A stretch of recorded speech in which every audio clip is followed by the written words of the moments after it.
এখন তো জলপাইয়ের সিজন, আর জলপাই দিয়ে যদি এই ভাইরাল আচারটা ট্রাই না করো তাহলে তো হলোই না। আর এটার টেস্টের ব্যাপারে যদি বলি, একদম পারফেক্ট।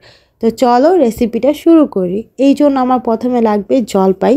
জলপাইগুলোকে ভালোভাবে কেটে নিতে হবে যাতে এটার মধ্যে মশলাগুলো ঢুকে। যেহেতু জলপাইগুলোকে ভাঙবো না, সবগুলো আস্তে আস্তে রাখবো, তাই ভালোভাবে কেটে নিতে হবে যাতে সব মশলাগুলো ভালোভাবে ঢুকতে পারে। আর এই তো আমার জলপাই কাটা শেষ। এখন এর মধ্যে দিয়ে দেবো চিনি। চিনিগুলো দিয়ে কিছুক্ষণ রেখে দেবো। এই আচারটার মধ্যে এক্সট্রা কোনো পানি ইউজ করব না, এই চিনি থেকেই একটা পানি বের হবে, আর সেই পানিতে এটা রান্না করা হবে।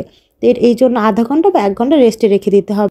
একটা প্যানের মধ্যে জলপাইগুলোকে ঢেলে দিব।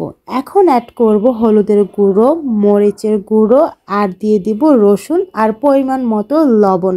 এখন সব উপকরণগুলোকে খুব ভালোভাবে মিক্স করে নিতে হবে, কিছুক্ষণ নেড়ে চেড়ে নিতে হবে। এই পর্যায়ে কিছুক্ষণ নাড়াচাড়া করে এখন ঢাকনা দিয়ে ঢেকে দিব 10 মিনিটের জন্য।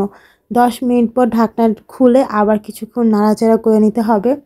জলপাইটা অনেকটা সিদ্ধ হয়ে আসছে, আর এটা কোনো এক্সট্রা পানি ইউজ করব না, যতটুকু পানি বের হয়েছে অতটুকু দিয়ে রান্না করব। আর এখন দিয়েছি অল্প পরিমাণে 5 ফোড়ন আর চিলি ফ্লেক্স।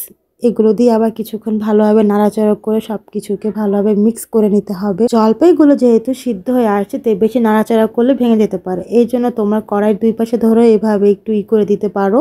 আর আলতো হাতে নাড়াচাড়া করতে হবে, কারণ আবার নিচে থেকে লেগে যেতে পারে, যাতে জলপাইগুলো ভেঙে না যায়।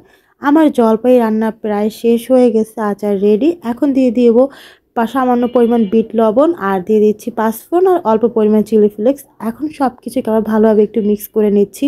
আচারটা যে দেখতে এত সুন্দর লাগতেছিল আর খেতেও অনেক মজা লাগতেছিল। তো জলপাইয়ের সিজন থাকতে থাকতে তোমরাও ট্রাই করতে পারো এই ভাইরাল আচার। আর আমার রেসিপি তোমাদের কাছে কেমন লাগছে অবশ্যই কমেন্ট করে জানিও। আর ভিডিও ভালো লাগলে লাইক, কমেন্ট, শেয়ার দিয়ে পাশে থেকে। আর কে কোথা থেকে আমার ভিডিও দেখছো কমেন্ট করে জানিও।